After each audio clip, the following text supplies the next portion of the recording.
3 students की recently एक shocking incident में डेथ हो गई, जिसके बाद ओल्ड राजेंद्र नगर में जितने भी यूपीएससी एस्पिरेंट्स हैं वो प्रोटेस्ट पे उतर आए to fix the accountability of all those people who are involved in this. All our condolences are with them.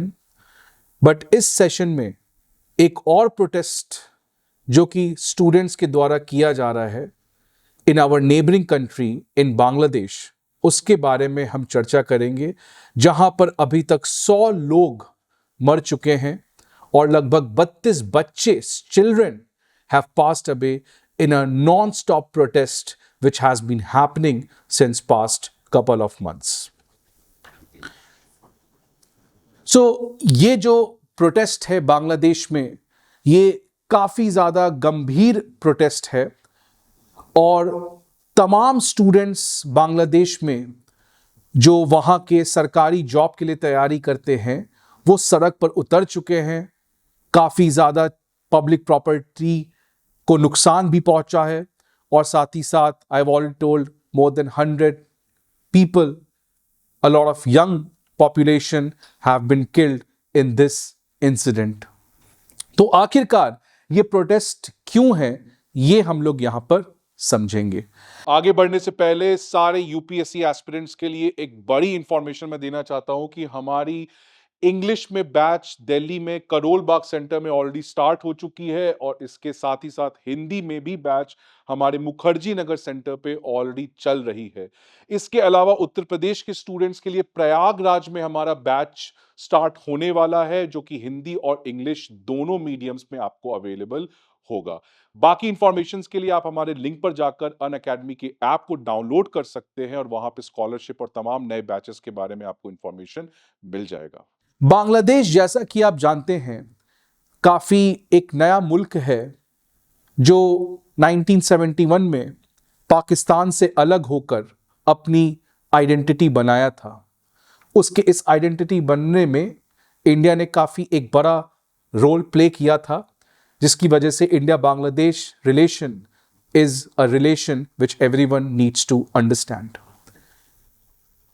इसी क्रिएशन ऑफ बांग्लादेश में एक बहुत अहम भूमिका जिन्होंने प्ले किया था वो थे आर्मी वेटरन्स, जिन्होंने बांग्लादेश और के क्रिएशन में बहुत बड़ा रोल प्ले किया था। तो उन्हीं आर्मी वेटरन्स के लिए एक रिजर्वेशन की प्रावधान 1972 में बांग्लादेश की सरकार ने लाया था। अगर हम बांग्लादेश की जॉब कोटा की सिस्टम बात करें, जिसको रिजर्वेशन कह लो, तो इंडिया में रिजर्वेशन कास्ट के बेसिस पे है, बट बांग्लादेश में ये कास्ट के बेसिस पे ना होकर बिल्कुल डिफरेंट तरीके से दिया जाता है। अगर हम बात करें तो 44% ओपन कैटेगरी है, जो कि मेरिट के आधार पर चयनित किया जाता है। 30% जो सबसे कंट्रोवर्शियल सी कोटा है, जिसकी वजह से यह बगावत छिड़ा हुआ है, this 30% quota is for the freedom fighter children and the grand children, all those freedom fighters, all those army veterans who were involved in that war which led to the creation of Bangladesh, उनके बच्चे, उनके पोतों के लिए ये reservation की व्यवस्था दी गई है ऑफ 30%। इसके अलावा 10% quota is for the backward districts, 10% का कोटा दिया गया है महिलाओं के लिए और 5% कोटा दिया गया है माइनॉरिटीज के लिए। इनमें बाकी रिजर्वेशंस के ऊपर कोई प्रोटेस्ट नहीं है। जो सबसे अहम इशू है वो है quota for freedom fighters on children and their grand children. इस पे बगावत मचा हुआ है और ये कोई नया कोटा नहीं है, ये 1972 से चला आ रहा था। इसके बाद 2018 में शेख हसीना की सरकार ने इसको हटा दिया, स्क्रैप कर दिया, बिकॉज बहुत ज्यादा प्रोटेस्ट था। लेकिन इस साल जून के महीने में बांग्लादेश के हाई कोर्ट ने इस कोटा सिस्टम को वापस से रिस्टोर कर दिया।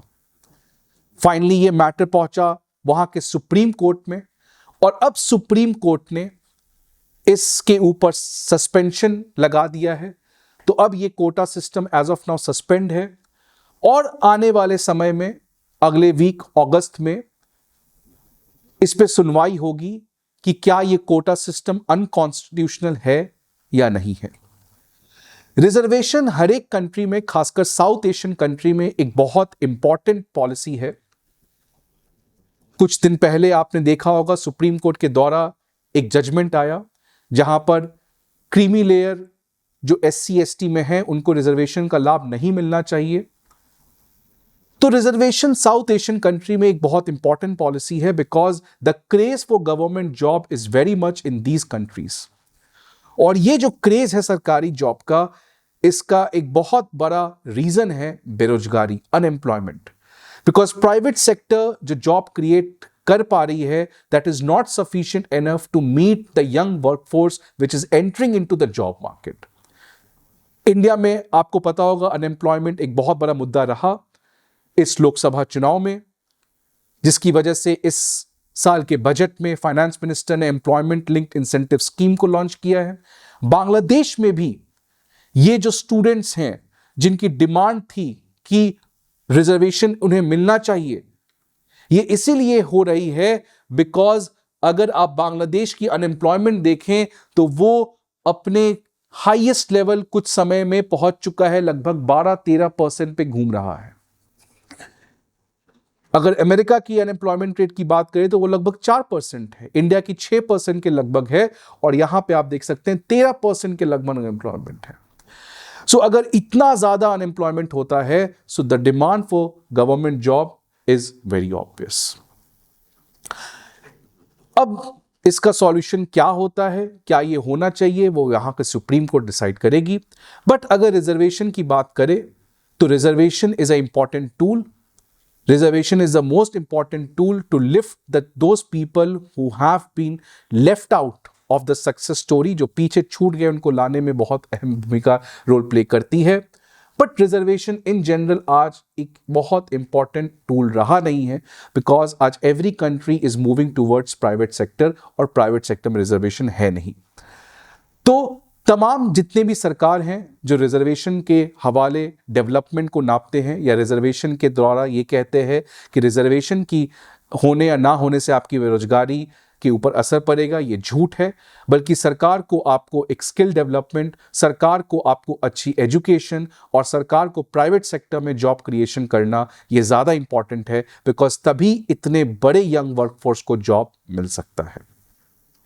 तो इसी के साथ आपको ये सोचना पड़ेगा कि क्या रिजर्वेशन ही एक सॉल्यूशन है, या रिजर्वेशन एक छोटा सा सॉल्यूशन है एक बड़े प्रॉब्लम का, जो कि है अनएम्प्लॉयमेंट।